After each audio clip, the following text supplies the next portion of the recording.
Hi, everyone. Welcome back to our English Conversation podcast. I'm Emily. And I'm Mark. Thanks for joining us again for another easy and natural English talk. Today, we're talking about one of my favorite topics, food and drinks. Oh, I love this topic already.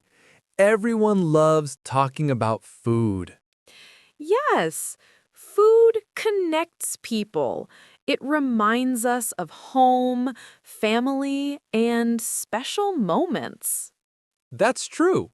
So, Emily, what's your favorite food in the whole world? Hmm, that's a hard question, but if I have to choose, I'd say sushi.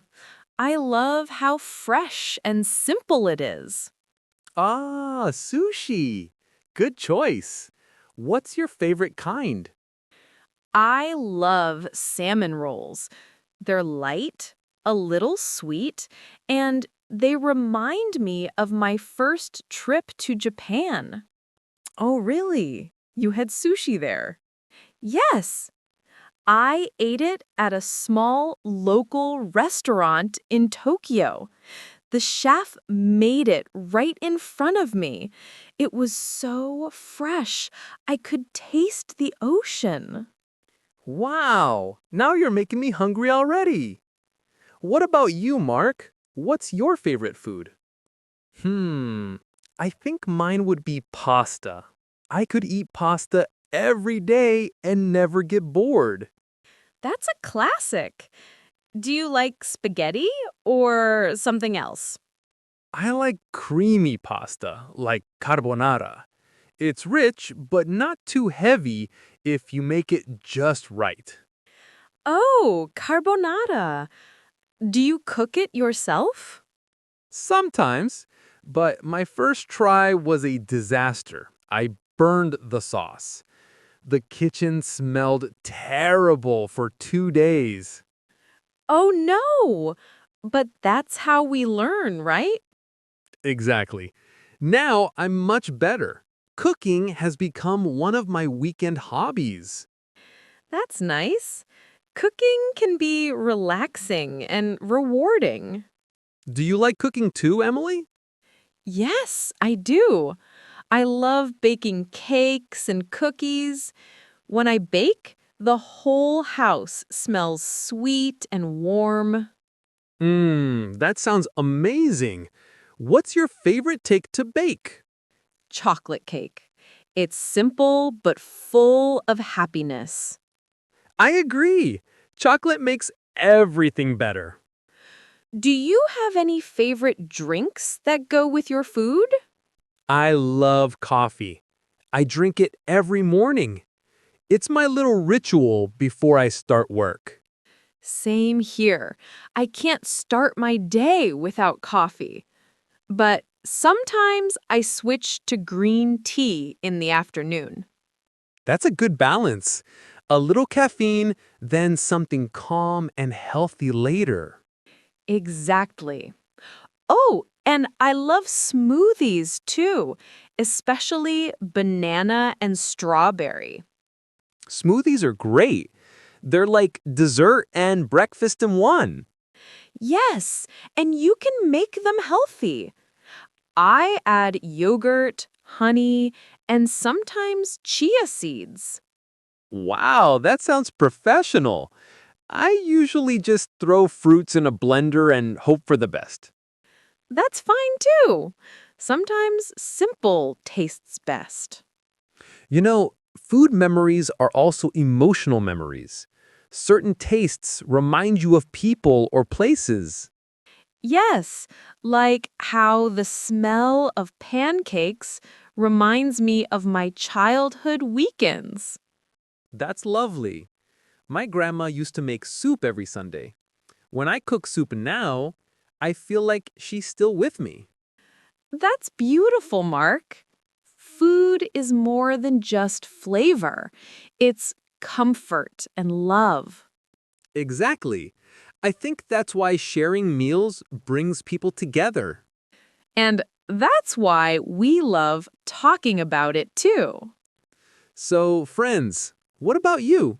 What's your favorite food or drink? Think about the food that makes you happy. Maybe something from home or something new you tried while traveling. Food tells your story. Every taste is a memory. Thank you for joining us for part 1, talking about favorite food and drinks, A2. In part 2, we'll talk about breakfast and morning routines, what we eat to start the day. That sounds delicious already. See you soon, everyone. Have a wonderful day, and don't forget to enjoy your next meal. Bye for now.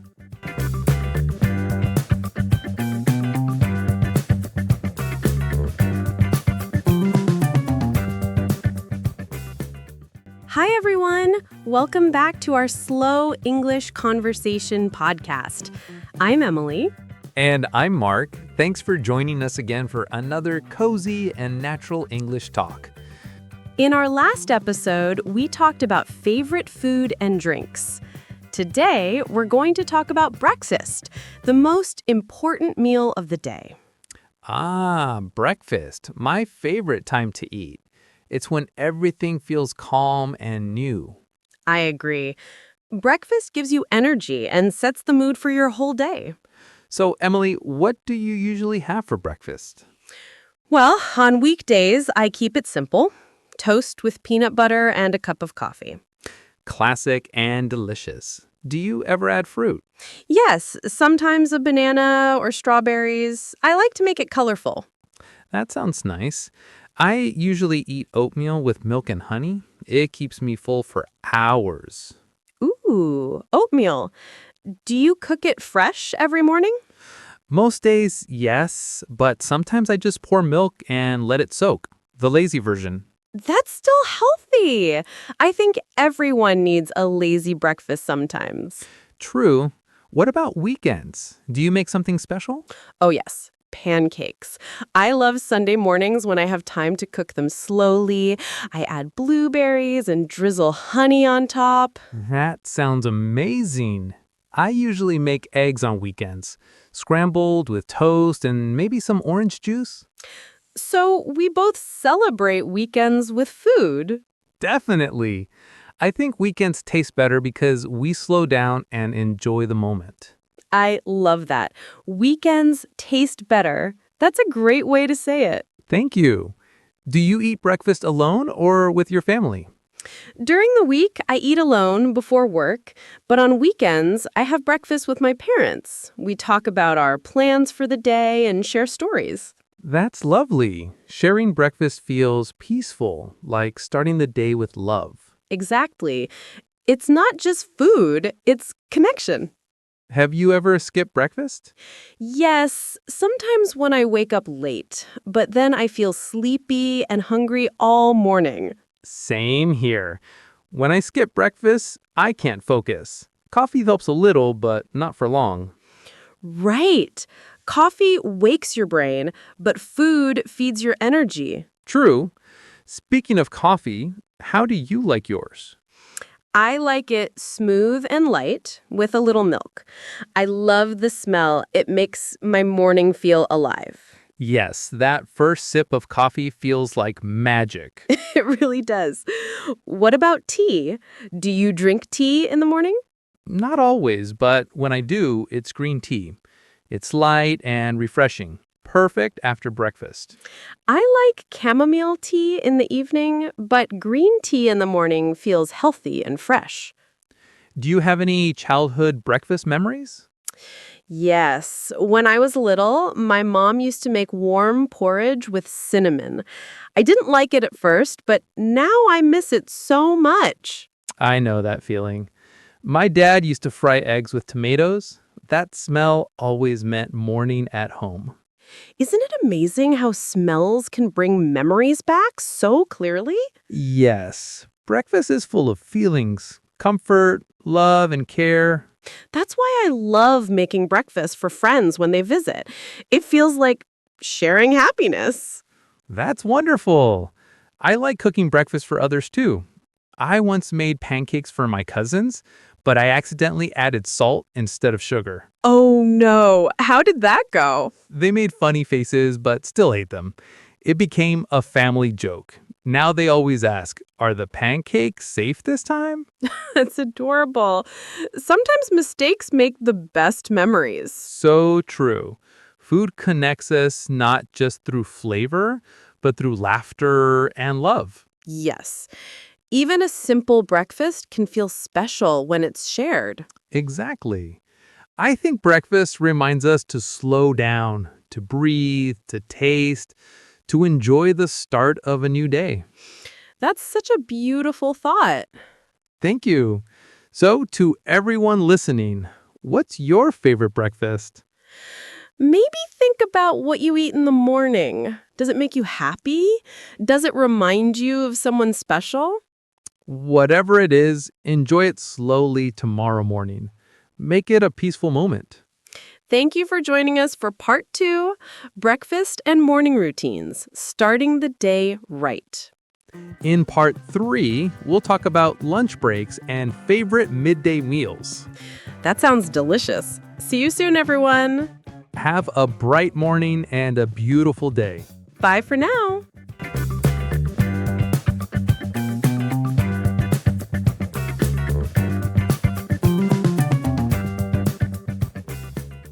Hi, everyone. Welcome back to our English Conversation podcast. I'm Emily. And I'm Mark. Thanks for joining us again for another relaxing and friendly English talk. In our last episode, we talked about lunch and midday meals. Today, we're moving to one of my favorite times, dinner. Ah, yes, dinner time. The meal that brings everyone back together after a long day. Exactly.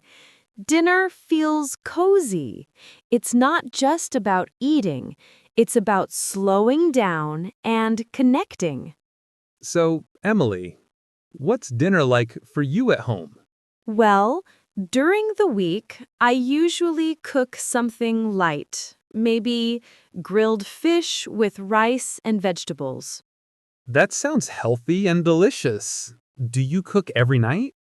Almost. I enjoy cooking. It helps me relax after work.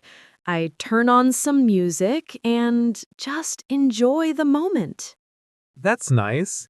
I usually cook too, but sometimes I order takeout, especially after a long day. Same here. What kind of takeout do you usually get? Usually something Asian, maybe noodles or stir fry. It's quick, tasty, and feels like comfort food. Good choice. I sometimes order soup or curry. It warms the heart after a busy day. Absolutely. Dinner always feels more comforting when it's warm. Do you eat alone or with family? During the week, I eat alone, but on weekends, I have dinner with my friends or parents. We sit around the table, talk, and laugh. That sounds wonderful. For me, dinner is often with my roommates. We cook together and share dishes. That's fun. Cooking with friends makes food taste even better. Yes, and there's always music playing in the background and stories being told. I love that image. Laughter, food, and music. That's the perfect evening. Do you have a favorite dinner memory? Yes. When I was younger, my family had Sunday dinners every week. Everyone brought something to share. My mom's soup, my dad's grilled chicken, and my grandma's famous pie. That sounds like a real family feast. It was. I didn't realize how special it was until I grew up. Now I miss those simple dinners. I know that feeling. My best dinner memory is a barbecue night with friends on the beach. We grilled fish, watched the sunset, and talked for hours. That sounds magical. Food tastes different when it's shared outdoors. Yes, maybe because the air is full of laughter and salt from the sea. So true. Do you usually eat dinner early or late? I prefer early dinners, around 6:30. It gives me time to relax before bed. I usually eat a bit later, around 8. It feels peaceful and everything outside is quiet. Yes, I understand that.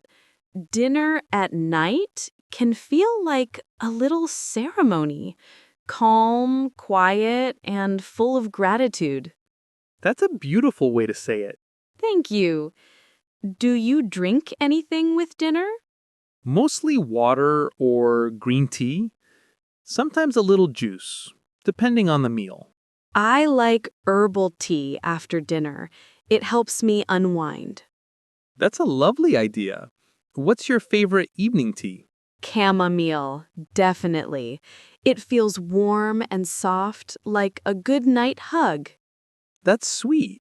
I think I'll try that tonight. You should! It's perfect after a long day. Dinner really is a time to pause and be thankful for food, for the people we share it with, and for the day itself. I completely agree. Even a simple meal can end the day beautifully. So, to everyone listening, what's your favorite dinner? Maybe it's something from your family table, or a meal that reminds you of someone special.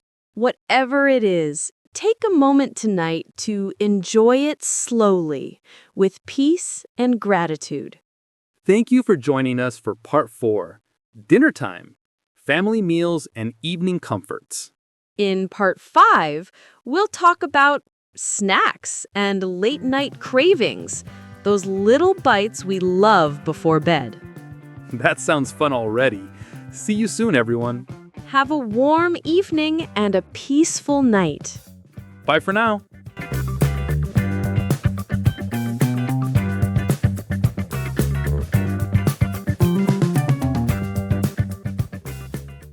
Hi, everyone. Welcome back to our English Conversation podcast. I'm Emily. And I'm Mark. Thank you for joining us again for another calm and cozy English talk. In our last episode, we talked about lunch, the energy of the day. Now we're moving to the evening. Tonight's topic is dinner time, family meals, and evening comforts. Ah, dinner, my favorite meal of the day. It's the time when the world slows down and you can relax after everything. Yes, I love dinner too. The light gets soft, the air is quiet, and food feels warmer somehow. So, Emily, what does your usual dinner look like? It depends on the day, but usually rice, vegetables, and some grilled chicken or fish. I like simple meals that feel light but tasty. That sounds great. I also like simple dinners. Sometimes just pasta or soup with bread. Soup for dinner always feels comforting. It's like a hug in a bowl. Exactly. Especially when it's raining outside. I love tomato soup with cheese toast on the side. Oh, that sounds perfect. I love soup too, especially pumpkin soup. It's sweet and creamy. Do you usually eat dinner alone or with your family? During the week, I eat with my parents. It's our quiet time together. We talk about our day, sometimes laugh, sometimes just eat in peace. That's lovely. Dinner with family always feels warm and grounding. Yes, I think dinner is about connection as much as food. I agree. When I was little, dinner time was when everyone came home, tired, but together. My mom always made something special, even if it was simple. That's so sweet. What was your favorite dish she made? Her roast chicken with herbs. The smell filled the whole house. It meant home to me. That's beautiful. Smells from dinner always stay in our memories, don't they? Yes, they do. Even now, when I smell roasted garlic or onions, it feels like being a child again. I feel the same. For me, it's the smell of fried rice. My mom made it when we had guests, and it always meant something special. That's such a happy memory. Food is like a time machine. One bite can take you years back. Yes, and dinners often hold those warm memories. Laughter, birthdays, quiet evenings, or just being together. Exactly. And sometimes the simplest dinners become the most meaningful. What about dinner time now? Do you cook often? Yes, I do. I like cooking in the evening because it helps me relax. I play soft music, maybe light a candle, and cook slowly. That sounds so peaceful. Cooking can be like meditation. Yes, it really helps me end the day calmly. What about you? I cook most nights too. I enjoy trying new recipes.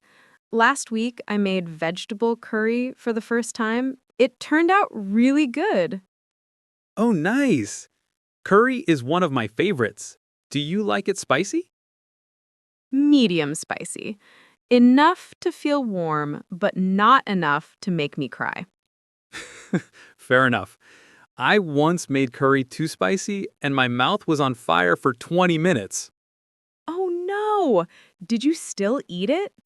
Of course, I worked too hard to throw it away. I just drank a lot of milk after. That's dedication. I think dinner stories like these are what make evenings special. Cooking mistakes, funny moments, small wins. Yes, because dinner isn't only about food. It's also about slowing down and enjoying the moment. True. I think the best dinners are the ones where you feel safe and relaxed. That's so true. Sometimes I eat dinner outside on my balcony, just watching the sunset. It feels peaceful. That sounds perfect. I sometimes eat dinner with soft music and a candle. It feels cozy even when I'm alone. That's beautiful, Mark. Dinner can be a way to take care of yourself, to show kindness to your own body and heart. Yes, a quiet dinner can be an act of love too. So, to everyone listening, how do you spend your dinner time? Do you eat with family, friends, or maybe enjoy a meal by yourself? No matter how or where you eat, take a moment to be thankful for that warm comfort.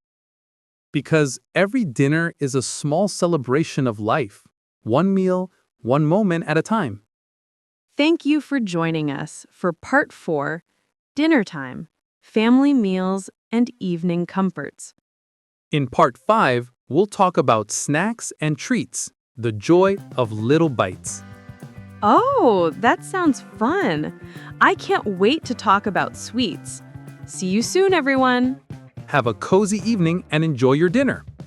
Bye for now.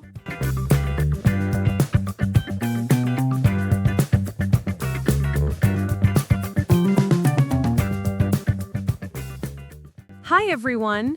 Welcome back to our English Conversation podcast. I'm Emily. And I'm Mark. Thanks for joining us again for another warm and natural English talk. In our last episode, we talked about snacks and treats, those little bites that bring us joy. Today, we're moving to something refreshing, drinks and refreshments. Ooh, I love this topic already. Drinks can change your whole mood, don't you think? Absolutely. A warm drink can make you feel calm, and a cold drink can wake you right up. So, Emily, what's your favorite drink? That's a tough one. I think my favorite would be iced coffee. It's smooth, sweet, and makes me feel awake but happy. I knew you'd say coffee. You always talk about it like it's your best friend. That's true.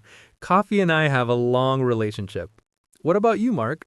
For me, it's tea, especially green tea. It feels clean and peaceful, like a small break from the noise of the day. That's lovely. Green tea always feels healthy and grounding. I like to drink it after meals. It helps me slow down. Exactly. I often drink it in the afternoon when I need a moment to breathe. Do you prefer hot drinks or cold ones? It depends on the season. In winter, I love hot tea or a cocoa, and in summer, iced lemon water is my favorite. Oh, yes. Iced lemon water is so refreshing. I like adding a little honey and mint. It feels like a tiny spa moment. That sounds fancy. I should try that. I usually just throw in ice and lemon slices and call it a day. Simple is good. Do you ever make smoothies? Yes, I love banana and mango smoothies. They taste like summer. Oh, I love that too. My favorite is strawberry and yogurt. It's sweet, creamy, and cheerful. You know, drinks are like emotions. Some make you feel warm and nostalgic, and others make you feel fresh and alive. That's beautifully said. A cup of hot chocolate, for example, feels like comfort on a rainy day. Yes, I always drink hot chocolate when I watch movies in winter. It makes everything cozier. Do you remember any special drink from your childhood? Oh, definitely. My grandma used to make fresh lime juice every weekend. It was simple, but she always added a tiny bit of salt, and somehow it tasted perfect. That sounds wonderful. For me, it was warm milk with honey before bed. My mom made it when I couldn't sleep. Even now, it reminds me of safety and home. That's so sweet. I think drinks can carry memories just like food does. Yes, and sharing drinks brings people together too. Like when you sit with friends at a cafe, you talk, laugh, and time just slows down. That's one of my favorite feelings. It's not really about the coffee or tea, it's about connection. Exactly. The drink is just the background. The people make it special. Well said. I think that's why coffee shops feel so comforting. Everyone's there, just being human, enjoying a pause. Yes, I love that too. Do you ever make special drinks at home? Sometimes I make homemade lemonade or iced tea with slices of orange. It feels refreshing after a long day. That sounds lovely. I sometimes make fruit-infused water with strawberries, mint, or cucumber. It looks pretty and tastes great too. Wow, that sounds like something from a cafe menu. You're quite the drink artist. Maybe just a hobbyist, but I do think presentation makes a difference. Even a simple drink feels special in a nice glass. True. It's all about taking that little extra moment to enjoy life. Yes, drinks remind us to pause, to sip slowly and feel grateful. I agree. Whether it's a morning coffee, an afternoon tea, or a bedtime cocoa, every drink has its own story. That's beautiful. So, to everyone listening, what's your favorite drink? Do you like it hot, cold, sweet, or strong. Maybe it's something you make every day or something special for weekends. Whatever it is, take a moment to enjoy it next time, slowly, with a smile. Thank you for joining us for Part 6, Drinks and Refreshments, What We Love to Sip and Share. In Part 7, we'll talk about desserts and sweet memories, the perfect way to end our meal series. Oh, that sounds delicious already. See you soon, everyone. Have a refreshing day and a relaxing drink. Bye for now.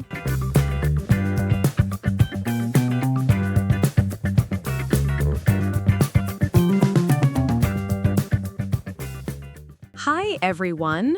Welcome back to our English Conversation podcast. I'm Emily. And I'm Mark. Thanks for joining us again for another warm and natural English talk. In our last episode, we talked about drinks and refreshments, the things we love to sip and share. Today, we're diving into something even more heartwarming, cooking together. Cooking together. That's such a special topic. It's not just about food, it's about teamwork, laughter, and memories. Exactly. Cooking can bring people closer. It's where stories, smells, and smiles all mix in one kitchen. So, Emily, do you like cooking alone or with someone? Honestly, I love both. When I cook alone, it's relaxing, but cooking with someone makes it fun. You talk, you laugh, you make mistakes together, and somehow that makes the food taste better. I completely agree. When I cook with my friends or family, it feels like a small celebration. Even if the recipe goes wrong, we still end up laughing and eating it anyway.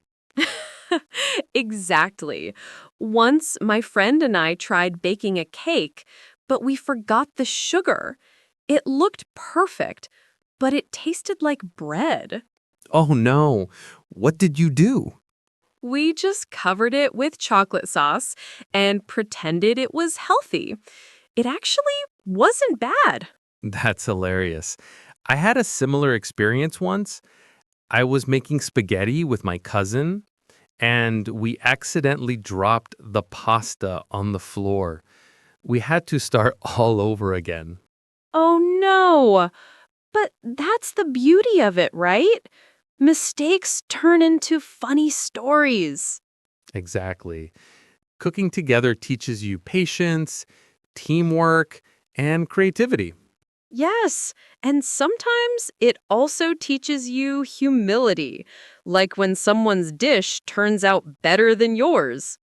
Oh, that's true. There's always one person who becomes the kitchen boss. Yes, and another one who just keeps tasting everything and saying, I'm helping. That's me. I'm the official taster. I make sure everything's good before serving. Then you're an important part of the team. Every kitchen needs a good taster. Thank you. Do you cook with your family often? Yes, especially on weekends. My mom and I love making traditional dishes together.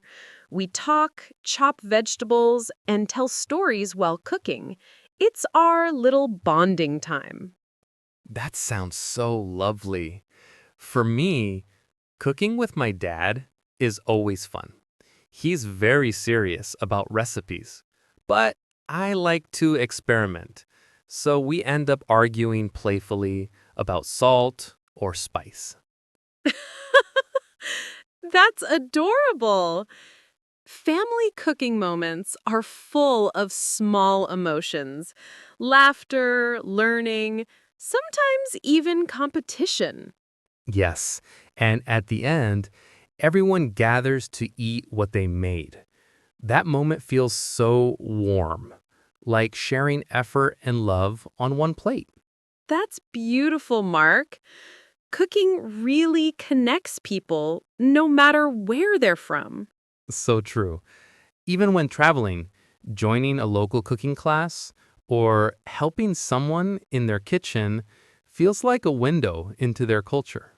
Yes, the way people cook tells stories about who they are, their traditions, their family, their heart. And the best part? You don't need to be perfect. Even burnt toast can be part of a happy memory if it's shared with the right person. That's so true. Sometimes it's not about how good the food tastes, but how much laughter fills the kitchen. Exactly. So, to everyone listening, when was the last time you cooked with someone you care about? Maybe it was a friend, a family member, or even your child. Remember that feeling of warmth and teamwork. And if you haven't done it in a while, maybe this week is the perfect time to invite someone to cook with you. Yes, because food tastes better when it's made together. Beautifully said. Thank you for joining us for Part 7, Cooking Together, How Food Brings People Closer. In Part 8, we'll talk about special occasions and celebration meals, when food and love come together in unforgettable ways. Oh, that sounds so exciting. I can already smell the feast. See you soon, everyone. Have a warm evening, and maybe cook something special with someone you love. Bye for now.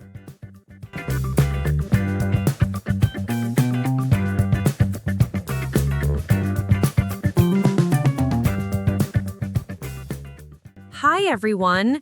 Welcome back to our English Conversation podcast. I'm Emily. And I'm Mark. Thanks for joining us again for another cozy and heartwarming English talk. In our last episode, we talked about cooking together, how food brings people closer. Today, we're taking things outside the kitchen and into the world, eating out. Restaurants, street food, and shared memories. Oh, I love this topic already. Eating out always feels like an adventure. New tastes, new people, and new stories. Exactly. Every restaurant or street food stall has its own little magic. The smell, the sound, even the atmosphere makes the food special. So, Emily, do you prefer fancy restaurants or simple street food? I love both, but I think street food wins for me. It's real, full of life, and often the best flavor comes from the simplest places. I completely agree. Street food has a kind of soul. It's not perfect, but it's made with heart. Yes! And you can feel the energy of the people cooking, the smell of spices, the sound of sizzling pans. It's like music for your senses. Beautifully said. I remember trying street noodles in Thailand, cooked right in front of me. It was smoky, spicy, and unforgettable. That sounds amazing! For me, it was grilled corn from a small stall near the beach. It was sweet, a little salty, and the sunset made it even better. Oh, that sounds perfect. Food and a view? Yes, everything tastes better when the wind smells like the ocean. True. Do you remember your first restaurant experience? Yes. When I was a kid, my parents took me to a small family restaurant. I was so excited because it was the first time someone else cooked for us. I still remember the smell of garlic bread. It felt fancy. That's adorable. My first restaurant memory was with my grandparents.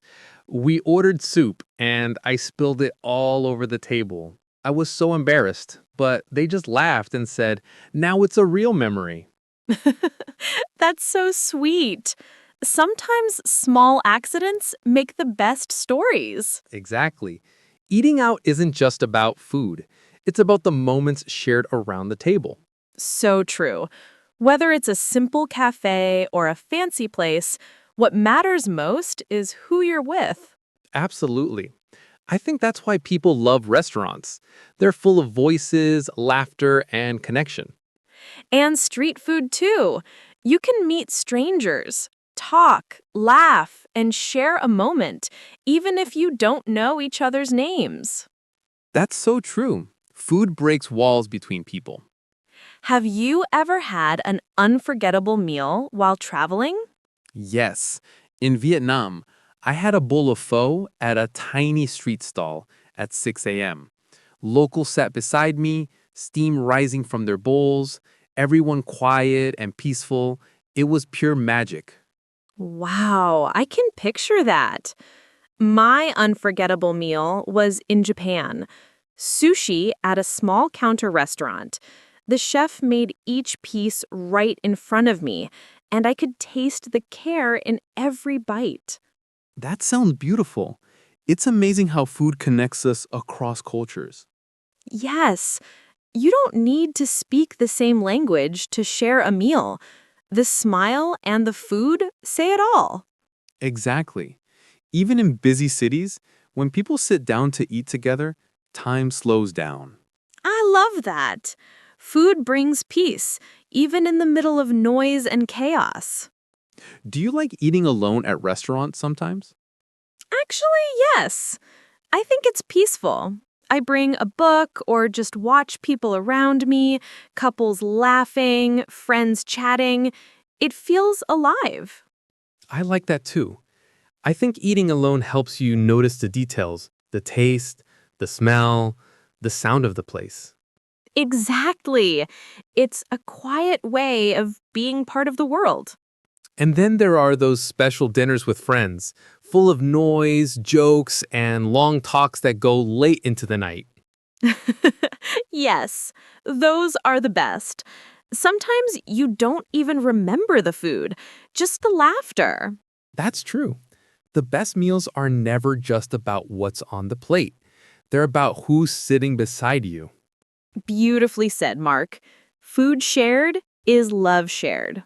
So, to everyone listening, where do you love to eat out? Maybe it's your favorite cafe, a street food cart, or a restaurant that reminds you of home. Wherever it is, enjoy the moment, the people, and the stories that come with every bite. Thank you for joining us for Part 8, Eating Out, Restaurants, Street Food, and Shared Memories. In Part 9, we'll talk about comfort food, what we eat when we need a little love and warmth. Ooh, that's going to be a cozy one. I can't wait to talk about our favorite comfort dishes. See you soon, everyone. Have a delicious day, and maybe treat yourself to your favorite meal tonight. Bye for now.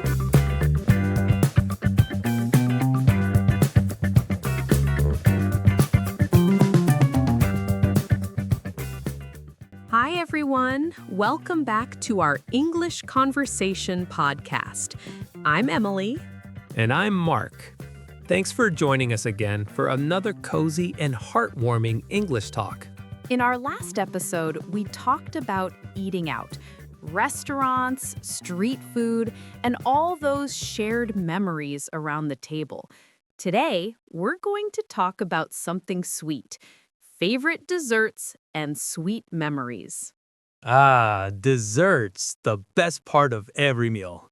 You could be full, but there's always room for something sweet, right? Laughing, always. I think the dessert stomach is real. No matter how much you eat, there's space for cake or ice cream. So true. So, Emily, what's your favorite dessert of all time? That's a hard question. But if I have to choose, I'd say chocolate cake. It's simple, rich, and always makes me smile. Classic choice. You can never go wrong with chocolate cake. I love when it's slightly warm and melts in your mouth. Oh, yes, with a bit of vanilla ice cream on the side, that's perfection. You're making me hungry already. My favorite dessert would be creme brulee. I love cracking the sugar on top. That little crunch is so satisfying. Smiling. Oh, that's such an elegant dessert. It's creamy, sweet, and smooth. I love how desserts can be both comforting and beautiful at the same time. Exactly. And desserts often carry memories too. Do you have any special dessert memory from your childhood? Smiling. Yes. When I was little, my mom used to bake banana bread every weekend.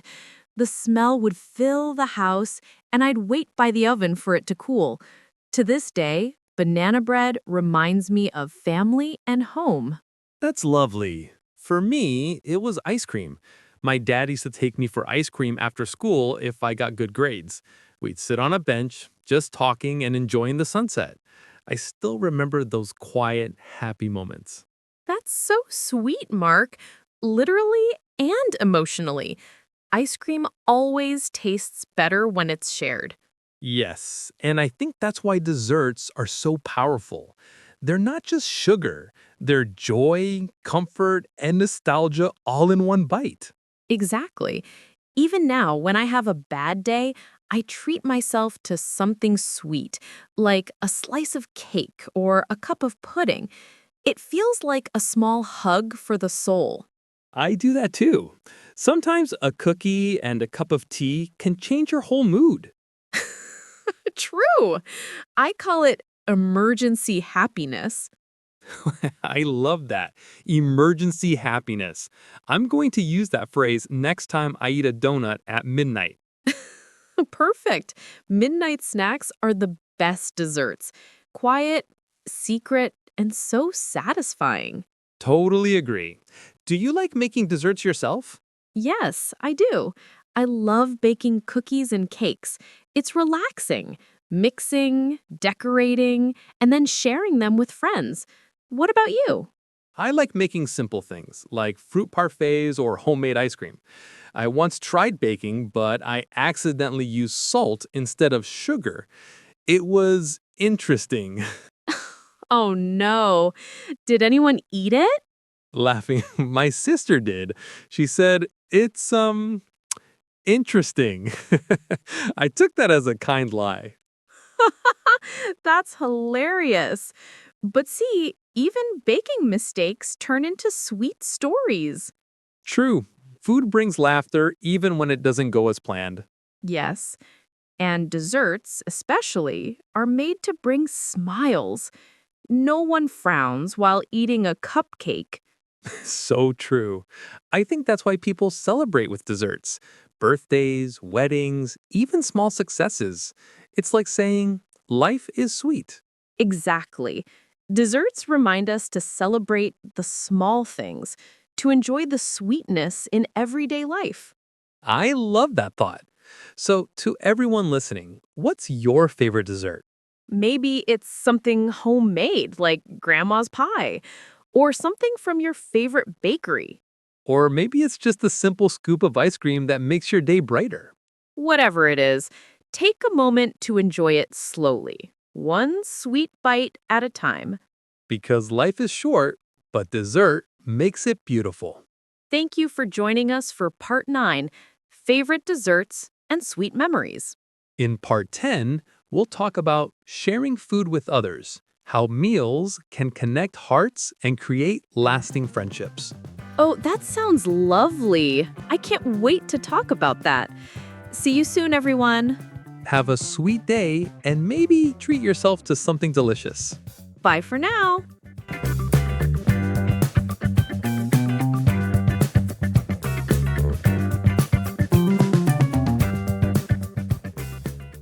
Hi, everyone. Welcome back to our English Conversation podcast. I'm Emily. And I'm Mark.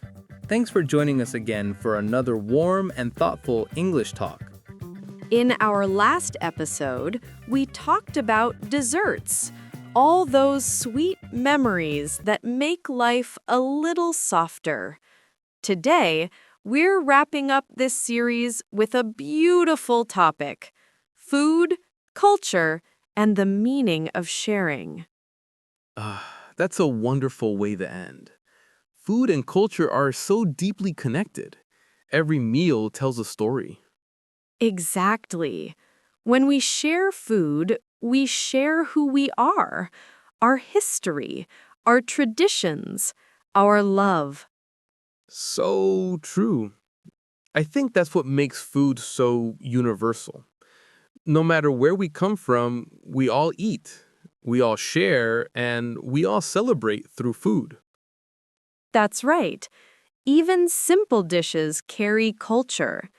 A bowl of soup in one country might mean comfort, while in another, it's a sign of welcome.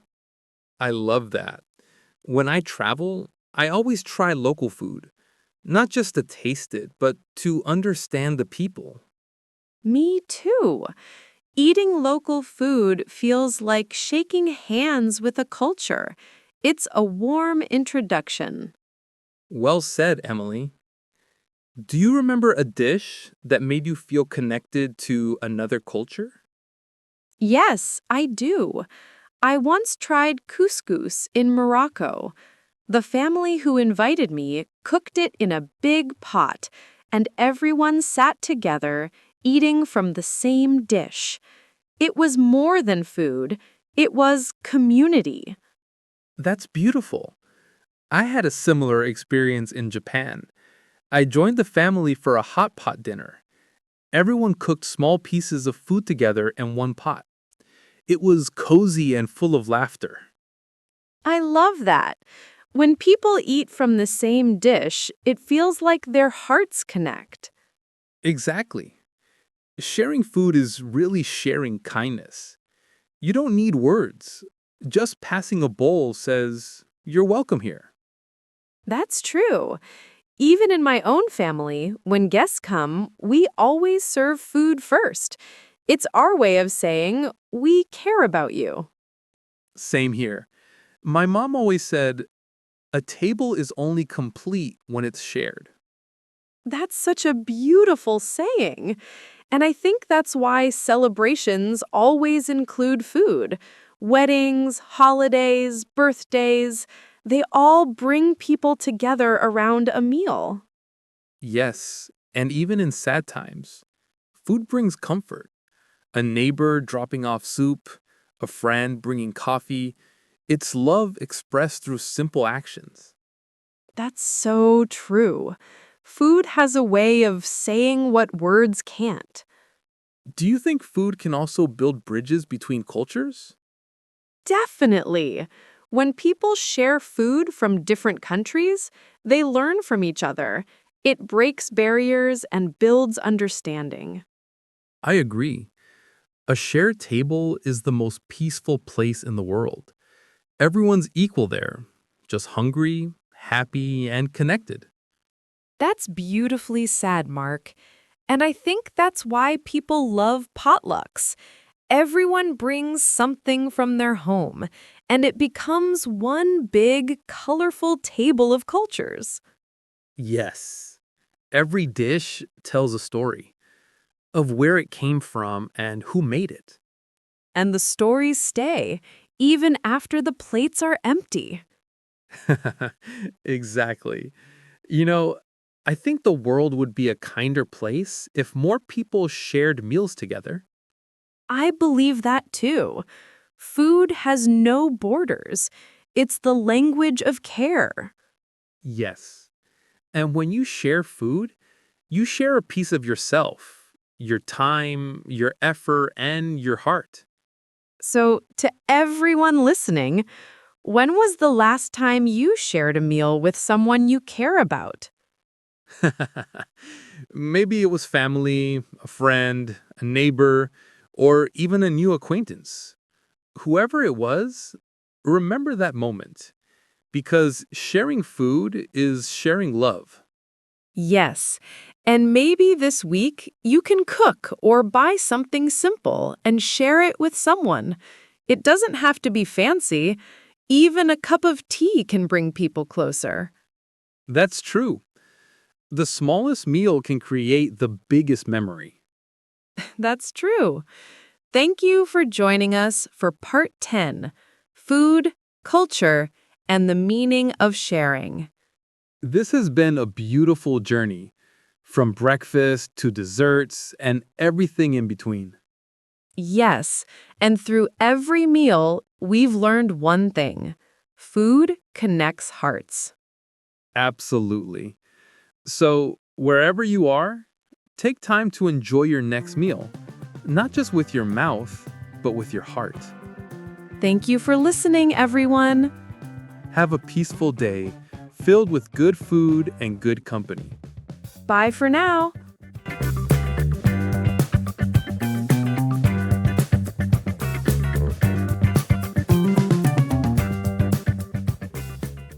Hi, everyone. Welcome back to our English Conversation podcast. I'm Emily. And I'm Mark. Thank you for joining us again. And today we're starting a brand new series all about seasons and feelings. Oh, I love that. Each season has its own mood, its colors, its sounds, and even its flavors. Exactly. And today we're beginning with something refreshing and bright. Springtime, new beginnings, and fresh energy. What a perfect start. Spring always feels like hope. Flowers bloom, days get longer, and everything feels alive again. Yes, it's like the world is waking up after a long nap. You can almost smell the freshness in the air. Curious. So, Mark, what do you love most about spring? Hmm. I think it's the sound of birds in the morning. When I hear them sing, I feel like the day is saying, you can start again. That's beautiful. I love that too. For me, it's the colors. Pink flowers, green trees, and blue skies. It feels like the world is painting again. That's such a poetic way to say it. Spring really does look like art. Thank you. And I also feel more active in spring. I want to clean, cook something new, or go outside more often. Same here. I always feel like organizing my life in spring. Cleaning my desk, opening windows, letting sunlight in. It's like a reset button for the heart. Yes. I think that's why so many cultures celebrate spring. It's a season of renewal. Do you have any favorite memories from spring? Oh, yes. When I was a kid, my dad and I used to plant flowers in the backyard. We'd get muddy, laugh, and race to see whose flower would bloom first. That sounds so sweet. I remember going on picnics with my family in spring. We'd sit under big trees, eat sandwiches, and just enjoy the gentle wind. Ah, picnics, the best part of spring. Food tastes better outside, doesn't it? Absolutely. Even simple bread feels special when you're surrounded by nature. I also think spring brings emotional warmth. People smile more, talk more, and even strangers seem friendlier. That's true. Maybe because the sunlight makes our hearts lighter? I think so. After winter, everyone is ready to open up again, like flowers turning toward the sun. That's a lovely image, Mark. Flowers and people both bloom when the world is kind. And maybe that's the lesson of spring. Growth takes time, but it always comes back. Yes, it reminds us that no matter how cold or dark a season is, warmth will always return. Beautifully said, Emily. Spring gives us hope that life keeps moving forward. So, to everyone listening, what does spring mean to you? Maybe it's about cleaning your space, starting a new project, or simply enjoying nature again. Whatever it is, take the season as a chance to begin fresh with light, energy, and gratitude. Because every spring reminds us life renews itself when we do. Thank you for joining us for part 1, Springtime, New Beginnings and Fresh Energy. In part 2, we'll talk about summer days and warm adventures, from beaches to barbecues. Oh, that's going to be sunny and fun. See you soon, everyone. Have a bright day filled with new beginnings. Bye for now.